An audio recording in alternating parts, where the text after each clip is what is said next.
النادي الاهلي يتعادل مع الاتحاد السكندري 1-1. انا في حاجه بس عايز اقولها، هو انت امام عاشور النهارده انا استفدت بيك ايه كنادي اهلي؟ فريق كتيم استفدت بيك ايه؟ كل كره من قبل خط ال 18 بتشوطها بتطلعها لي السما. بس كل الكور بتشوطها بتطلعها في السما. انا استفدت بيك ايه النهارده؟ انت عملت لي ايه؟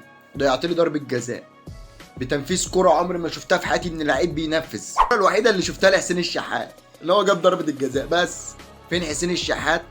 كور كلها يعني، وجاله كورتين ولا 3 كور جوه داخل منطقه الجزاء عند المهدي سليمان وحطها بطريقه غريبه. حسين الشحات النهارده يعني مش عارف اقول ايه، مفيش خالص. اوعى المعلم كهربا النهارده يا جدعان، كهربا يا جدعان هاتوا له بص كرسي كده وحجر كده قص يقعد كده يتمزمز كده فيه تمام عند جوه منطقه الجزاء عند المهدي سليمان. يعني انت هتزعجوه بقى وهتلعبوا له بقى كور تمام ويخش بقى يخلص بقى والكلام ده كله؟ يا عم ناقصه يا عم.